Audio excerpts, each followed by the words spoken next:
Welcome back to the Heater Dynasty podcast, episode 5. We're talking about the MidAtlantic division, and this is the third of our division breakdown series. So, Mark, I have a question for you. Are you ready to defend yourself and that first place prediction you gave yourself?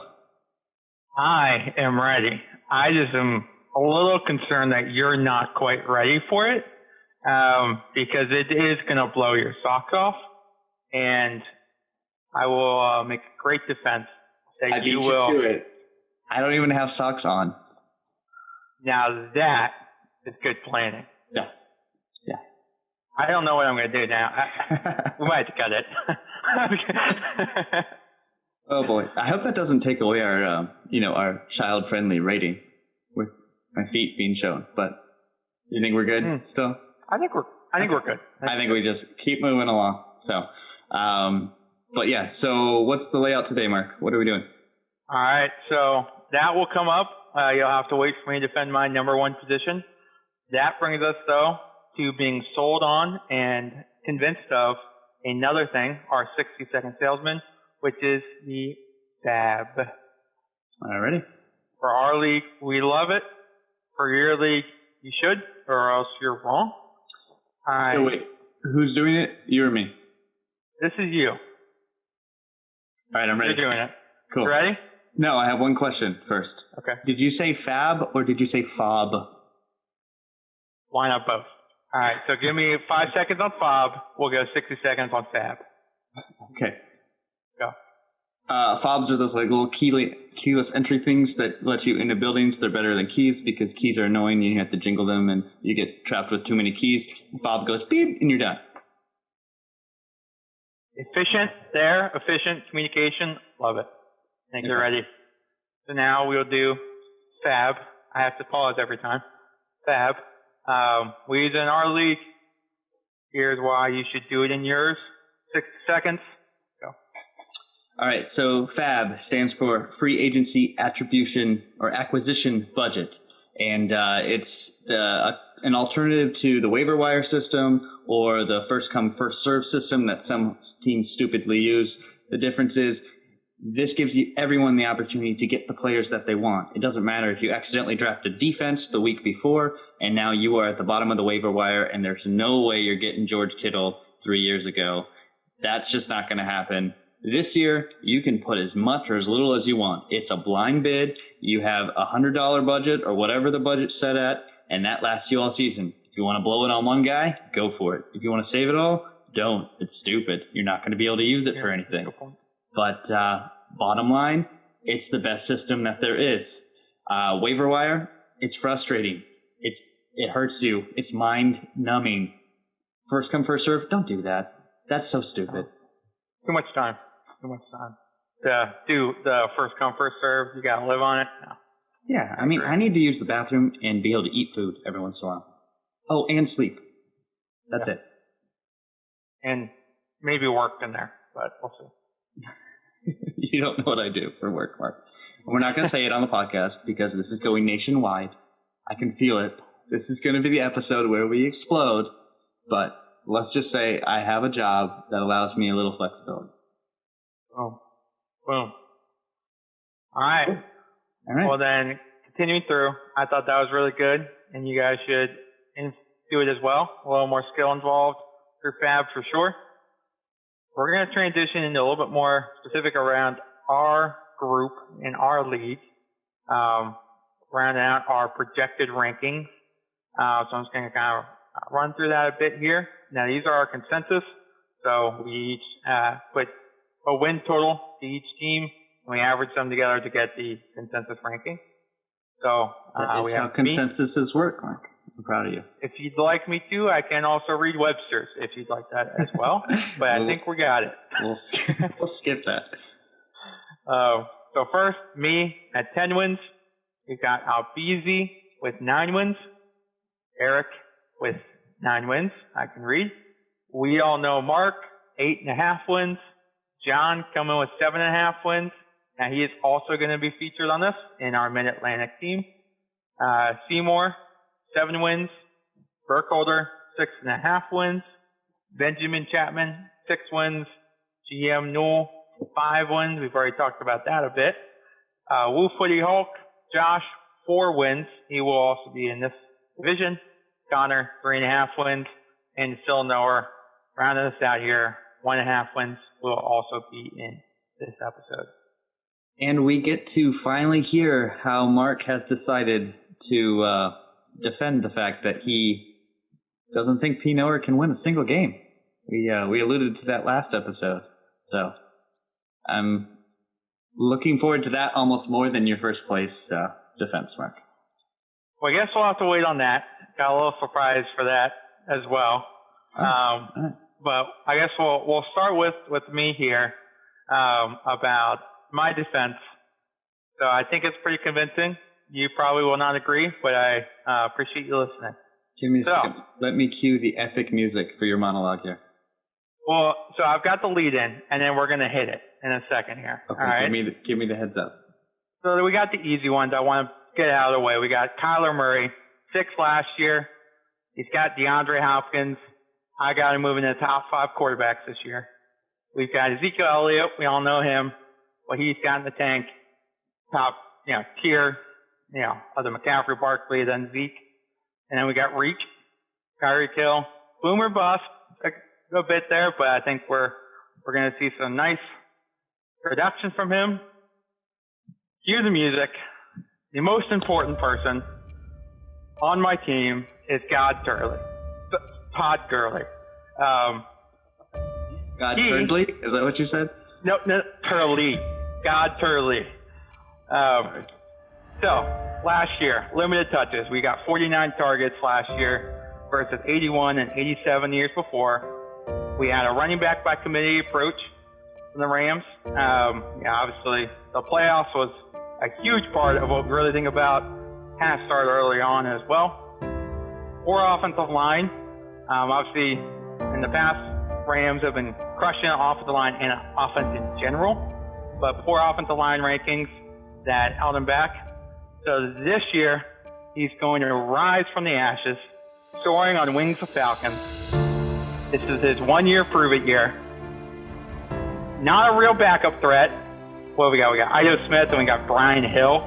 Not a real backup threat. He's going to be the guy. 1 year, they don't care if they run him into the ground. No long-term commitment. We're getting a ton of touches. That pass-heavy offense. We look back at his rankings. 2018, obviously skipping last year, we got 1, 17, 1. Year 16, he's 17th. These are running back rankings. And in 15, he's 5th. So, that gets me to, I have him as a top 15 running back. Oh, wait. That's what he was last year. Now, people don't realize he was 13th with 14 touchdowns, only going up. I got him as the 8th running back this year. Before this, I was thinking I had 3 top 10 running backs with Leonard Fournette. I do not have a third top 10 running back in Leonard Fournette. I have a second string running back in the Buccaneers. So, you still have Jonathan Taylor, though, right? Oh, wait, you don't. No. You traded that to me. Yep. We've got Mostert.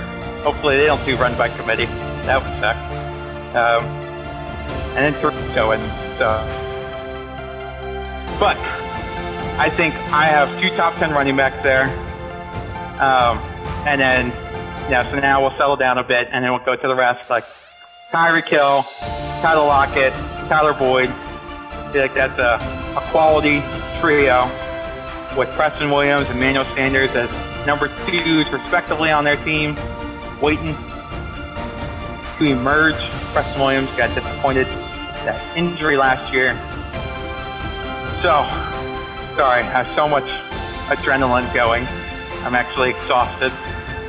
I should probably actually go and to my team at this point to talk about it. I think we have ourselves pretty similar. QBs is the biggest. I put myself pretty low just because 2 young guys, Kyler and Joe. I didn't want to be over, but I am pretty excited about them both. Well, and you didn't even mention that you got the great Dwayne Haskins waiting in the ranks. So you have him waiting, which, the things that have transpired coming out of camp sounds like we're positive on him. Sounds like we're positive on the offense. So I'm excited for him to take the reins. Not count on him, but another starter, toss in on bye weeks. I spent my entire FAAB in off season on tight ends, just getting every single one of them. So I'm hoping Irv Smith, Chris Herndon, Blake Jarwin, or I got Thaddeus Moss, who's on IR. And I probably have one more. I just put them all on the roster, see what happens. I think we're going to get one that hits. Hopefully, kind of thinking at Herndon, but we'll see. How do you feel? I feel that pretty much was most of everything I had. I just don't want to interrupt you. Are you there? Are you done with your? I'm there, and that was Mark's monologue. Okay. Yeah. So Mark, I hate to do this to you, but since you took so long in your monologue, I've been taking some notes, and I made a couple adjustments to the rankings. So I hate to. That's good to hear. Yeah. I hate to tell you this. You are no longer number one in the consensus rankings. So it was as simple as week one, I decided that, you know what? I'm going to beat you. I'm going to beat you twice this season. So that's one loss for you. Now you're down to 9-4. And then because you're so low on P. Knower, I said, you know what? I have you playing him in the wild card week 13. He's going to beat you. He's going to beat you in this crazy upset. He's going to drop you down to 8-5 in the consensus rankings. That puts you right in second place, and with yours truly back on top, where I truly belong. Wow, it was really that bad of a monologue. No, it had nothing to do with your monologue. I actually, I did this before we even started recording today. I just was trying to figure out where I would mention it, and this seemed like the right spot.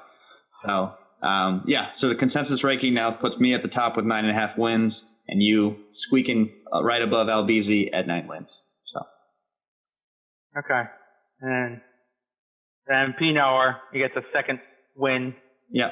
Average. So, I would like to take this moment to say that I underappreciated P. Knower, and I've also adjusted to give him one win over Woofity Hawk. Okay. Because I was far too harsh on him. I'm sure he's going to really appreciate that that pity win that you gave him. Phil, one win. I support you, and you have. I am behind you. This is like some serious locker room, like post it to your locker, bulletin board material right here. I predict that P. Knower is going to have a crazy season of lots of upsets, and he would totally deserve it. So, that's not my hot take. I really don't think that's going to happen. But on some level, in some multiverse, that would be cool. Well, what do you think? Kick it over to you. Talk about John. Yeah, I'll talk about John here. So when we look at John Stagger's roster, for those of you who don't know John Staggers, he is a diehard Steelers fan. And you need to look no further than his roster to realize this, because when I'm looking through his team, it seems like John's season is going to be completely determined on based upon the Pittsburgh Steelers outcome. He has James Conner, he's got Ben Roethlisberger, Anthony McFarland, James Washington, Deontay Johnson, and anyone else who drops to the waiver wire in the next couple of weeks. He has them covered. Can you pick up Mike Tomlin as well? Yeah, he has Mike Tomlin as well. Yes. No. Okay. But, I mean, all that considered, he doesn't have a bad team. We kind of have him ranked actually exactly middle of the road. We both have him ranked at 6th overall for this year. And then you have him bumped up to 5th for his Dynasty ranking. I have him at 6th. And we both have him finishing about 8-5, 7-6, somewhere in there. So we expect him to be a formidable opponent. But I think the biggest thing is we don't really see a ton of depth per se on his team. So going through his team, his quarterbacks, You have them ranked higher than I do, but looking at them again, I think I must have been sick or something, because I think he actually has some decent QBs. I think the only thing I was thinking is with Carson Wentz and Ben Roethlisberger both coming off an injury, there's the potential that one or both of them may not be the normal person that we're used to seeing. But between those two and Daniel Jones, I think he has a lot of potential to be very strong at the QB position.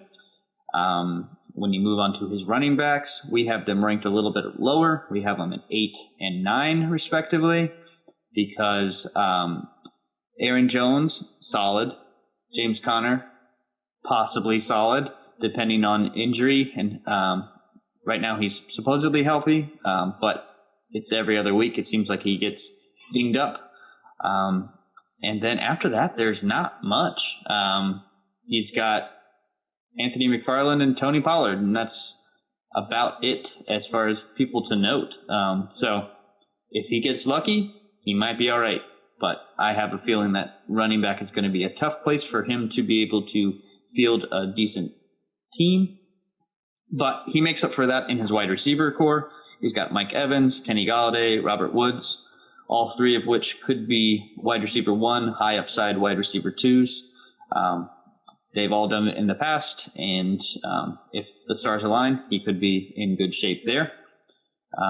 And we both agree with that, because you have him ranked as number 1 in wide receiver. I have him ranked as number 2. Tight ends, we don't think he's super well prepared for this year. I think going forward, TJ Hawkinson has the potential to really grow into his role. And if he has a breakout year this year, that will work out well in his favor. But I think it's probably going to take him another year or two to really get acclimated in that system and maybe get a new head coach after halfway through the season when he doesn't make it. You get used to that cycle every 3 years, meeting a new guy up there, and the head coach. Right. But yeah, we'll see. And then, I missed Marquise Brown. Yeah, that's another reason why we think that he has a decent wide receiver core. But yeah, I think that's excellent. He has him in his flex right now. That's exactly where Marquise Brown is going to live in his roster. But yeah, I mean, other than that, do you have anything to note as far as John Saggers specifically? I think one of the things I would agree with everything. Even the flex, 8 is maybe a little low for him. I really like Marquise Brown. I think Deontay Johnson has a shot at being quality even now. Mm-hmm. I think one of the main things is he's really touchdown heavy, where Aaron Jones, with just touchdowns, and we'll see what the Packers do with Rodgers upset and their team and potential disarray. Maybe a lot of potential for regression for sure. But before we move on to Woo Footy here, I just wanted to take a moment and downplay one of his receivers a little bit. Okay. Because Kenny Golladay, I think is overhyped this year. And this is for all those other people out there who haven't drafted yet. Kenny Golladay is solid. Don't get me wrong. He could definitely end up as a wide receiver 1, for sure. But I want to give you some stats as to why I think you might want to just hold the brakes a little bit on this one. Tap the brakes, touch the brakes. Hold them. Hold really tight. Hold those brakes. I guess biking. Biking can work. Hold the reins. Anyway. Hold the reins. Yeah, I don't know. I'm just going to say, maybe just be careful with them. And here's why. The game is called Kenny Golladay versus Marvin Jones. What are we, what's the content? What are you going to be talking about? All right, so here's the question. Okay. Don't be an idiot. Oh boy. All right. So last year we all know Matt Stafford got injured in week 9. You might not know what week he got injured, but you know he got injured. So I looked it up because I wasn't sure. Week 9. So in those first 9 games, who received more touchdowns with Matt Stafford as their quarterback? Kenny Golladay or Marvin Jones? So with our previous game, and Nelly Galladay got a lot of touchdowns. If I'm remembering correctly, it's 11. And just from that incredible number, I'm going to say Kenny Galladay.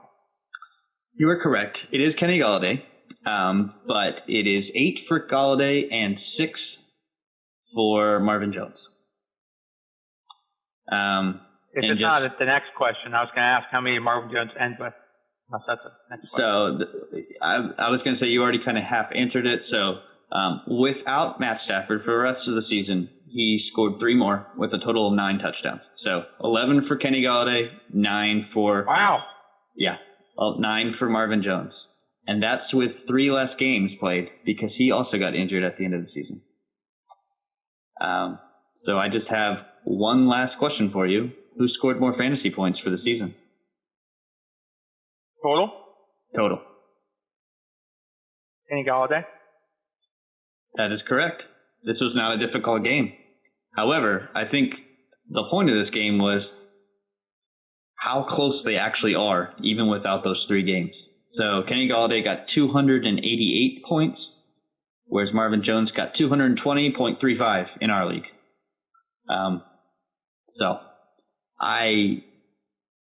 And Kenny Galladay is being drafted in like the top 2-3 rounds. Yeah.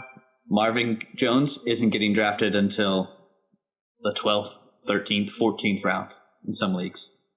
So that is a sleeper. And also Marvin Jones is on my team. So I'm pretty excited.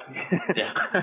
But no, I think I did not know he had 9 touchdowns. He's just one of those guys that he's undervalued. And I might be lying about the 12, 13, 14. I don't actually know. I didn't look at ADP today. But anywhere from, let's say, 8th round to 14th round, either way, it's still a great value. All right. Because we're going to let you talk about P. Nowhere, the next person we have in the rankings is Blue Footy Hulk. So I will talk about that. But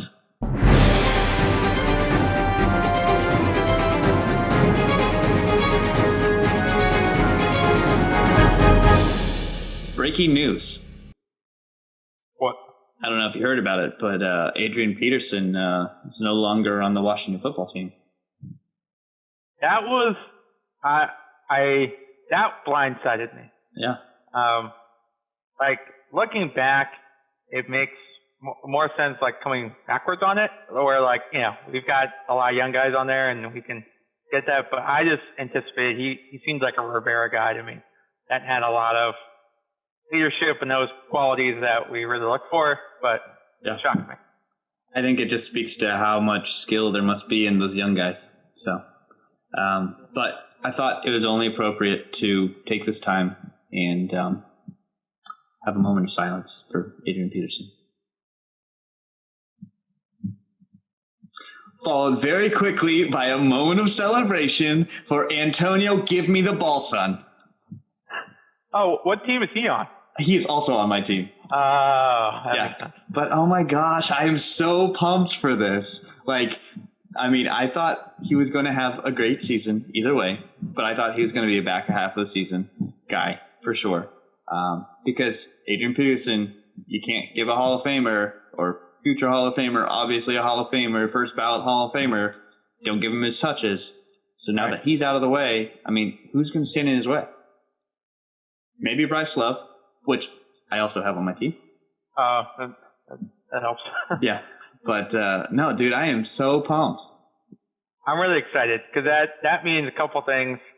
Dwayne Haskins, they're ready to go full board with this Scott Turner offense rather than just fit Adrian Peterson in to just run it down people's throats. And I think it's going to be real fun to watch. I'm sure we're going to have Bryce Love, Gibson on the field most of the time together. At the dynamic. The double running back situations for sure. But I think the Washington football team is going to be fire this year. I'm predicting 5-6 wins total. Yeah, it's going to be great. Going to be crushing teams. They're going to be crushing a solid 3rd place finish in their division. Easy. Yeah.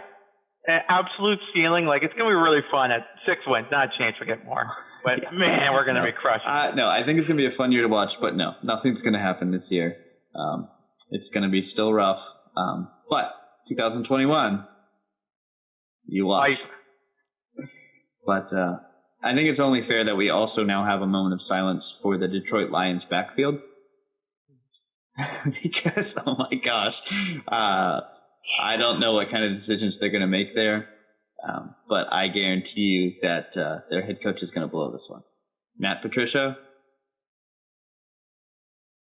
this is like this is a Bill Belichick situation all over again, but just without the actual intelligence of Bill Belichick. Yeah, you don't trust Patricia. No. I think he's gone midway point of the season, if not sooner. So I think that leads us to, we're kind of discussing it, but carry on, my wayward son, you probably less carries. Carry on, Johnson. Yes, I think those carries are down. And yes, Blue Footy here. He received Kerryon Johnson for me in a trade. At the time, we weren't sure what that would look like, but I think that is trending in the wrong direction for him. But if we're talking about his team, I would say quarterback-wise, we have highly underestimated him just because when we made these rankings, Cam Newton was not considered the starter. He actually didn't even have a team. He was a free agent. So now that he is the named starter on the New England Patriots, between him and Ryan Tannehill, and then Tua, I'm not going to even attempt his last name. Nope. Those guys, I think he has at least a solid two starting quarterbacks, and once again, not much depth. But we have him ranked at 12th, both of us. I think that's a little too low. I think maybe more in the 8 to 9 range is probably safer. We are in. Yeah. We also, I remember heading into the draft, he was in requesting a quarterback trade mode. I remember we had discussions around it, but then they would grab Tua, Cam Newton became the starter, and if I'm not mistaken, he might even have Phillip Rivers. All of a sudden, he went from... I think he does have Phillip Rivers, too. I think you're right. Next to nothing to now, he's got 3 starters and Tua waiting in the wings. So. Yeah. No, that's very fair. But in the offseason, we didn't know where Phillip Rivers was going, didn't know where Cam Newton was going. So that just goes to show you how quickly the tables can turn in a dynasty league. But we are in complete agreement on his running backs. We both think Dalvin Cook is great as long as he makes it onto the field and decides to play football this year, which I think he will. And then Kerryon Johnson, we already kind of talked about that. He also has David Johnson, who I know everybody's down on David Johnson, but I mean, they traded the world for him. So I think it's very possible that he's just going to get run into the ground in the same way that we were talking about. I'm blanking now, but who were we talking about earlier about getting run into the ground? Oh, Todd Gurley in your big speech. See, I was listening. Yeah. David Johnson is definitely going to get some carries. It's just a matter of will they be efficient carries or not. But his wide receivers are definitely weak. He's got T.Y. Hilton, Devontae Parker, Julian Edelman. I mean, those all are, I think, wide receiver 2s at best. Julian Edelman might be a wide receiver 3 at this point in his career. So it gets ugly real fast on his team, and I think he knows it too. He told us that he's going to be working towards rebuilding very soon. But that's why we have him ranked near the bottom. I think he'll pull off some good wins, but as soon as bye weeks start happening, he's going to get real thin, and he's going to have to get real lucky in order to pull off wins this season and going forward. So it's time to start stockpiling those draft picks and building for the future, my friend. Boom. But yeah. All right. Last I like but it. least, here we go. Last and least. So, or I just kind of want to start with saying that I probably did disrespect you in this way. But I am going to talk about why. First, it seems harsh. You got Deshaun Watson, Derrick Henry, DeAndre Hopkins, and but between those three, you got three, studs at each position. What it really comes down to for me is that, Le'Veon Bell, obviously a lot of quality, a lot of talent, but just doesn't seem to mesh well with the teams he's on. And, his feuding that's gone on with Adam Gase makes me a little nervous about him. Got Ronald Jones, whose hold on the RB1 position in Tampa Bay is about as strong as his fantasy production thus far in his career. I would say very thin and very low. I looking back on my trade with Seymour, would I have done the same trade knowing I would be getting a Leonard Fournette as a backup? Probably not. But I do feel like he's there waiting in the wings to overtake at any point there. I disagree. But right. Give it to me. I just think Ronald Jones, the only thing that's getting in Ronald Jones' way, though, is his head coach. Bruce Arians doesn't seem to like Ronald Jones. He doesn't trust him. I think that Ronald Jones is a better running back. I think he's going to fit their offense better. I think he's going to catch the ball better. He's going to be a better version of James White for Tom Brady. But it all depends on whether or not he gets the opportunity. So Bruce Arians likes a good blocking running back, and I think it's possible that is Leonard Fournette. So I think we'll have to wait and see. But if there was a different coach, anyone other than Adam Gase, I think Ronald Jones would be the starter. But between Adam Gase and Bruce Arians, we'll see if Ronald Jones gets the touches that he deserves. Yeah, between Bell and Jones, that there's two head coaches. So that brings me to his receiver core. I guess I'd say kind of lumping in Courtland Sutton, Drew Lock, or he has them both in a start lineup. I just don't really trust the Broncos very much.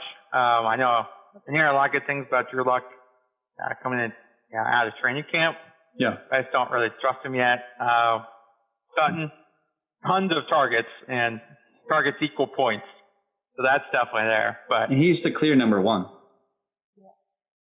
So like that, I know he's pretty high in ADP. I think too high in ADP, but I think still like a quality player to be having there. But I view him even more negatively.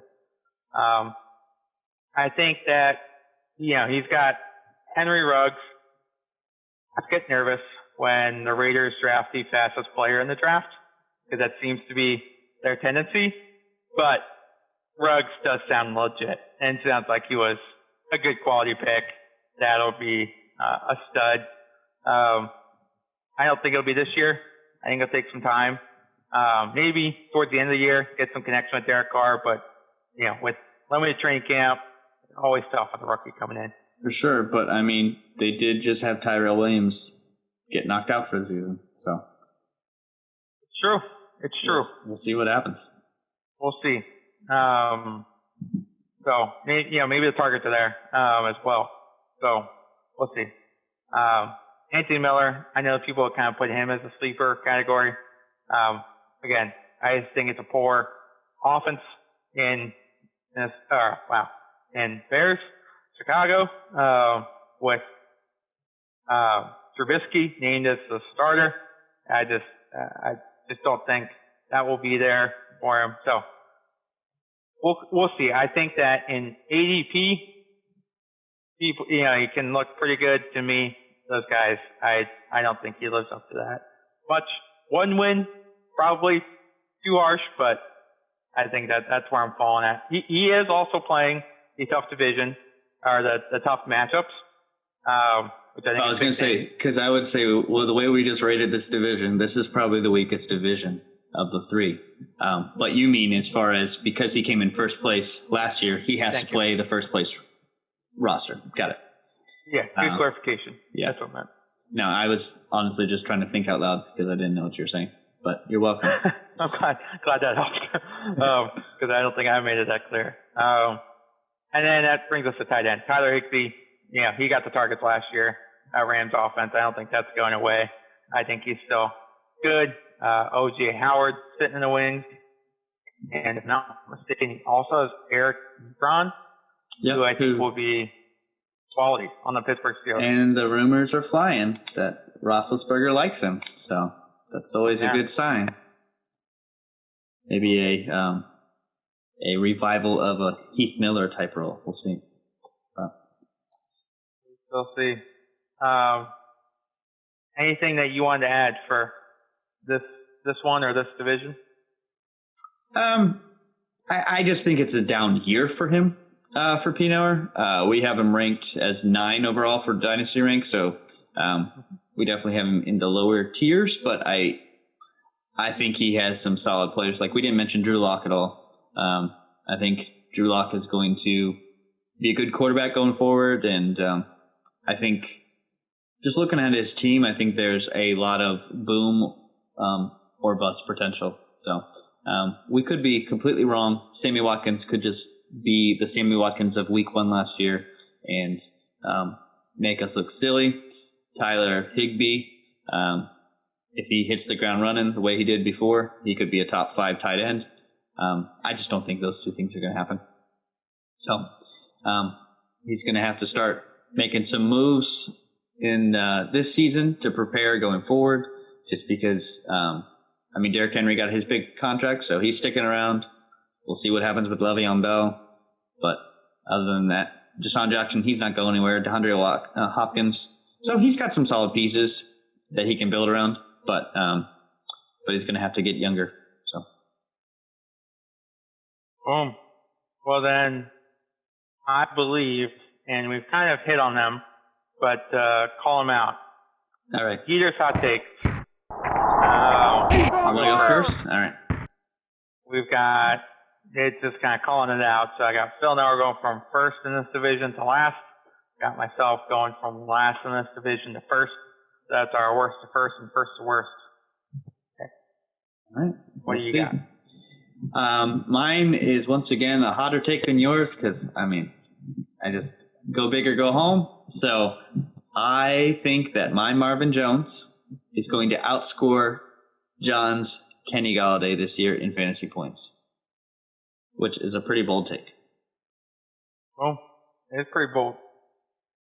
Yeah, I know we were talking a little before, and I was surprised as well with Kenny Golladay. I think he had like 60, if I remember correctly, 64 receptions.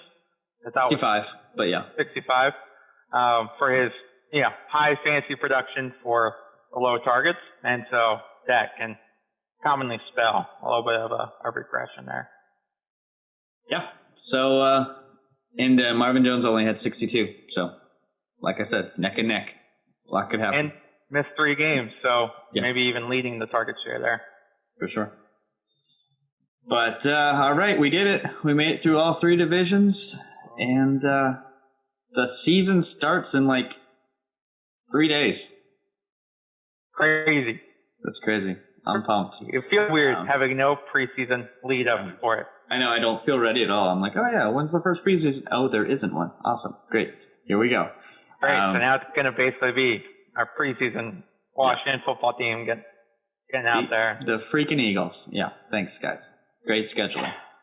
But all that to say, keep your ears open, and we're going to be sending a teaser out as far as what our weeks are going to look like.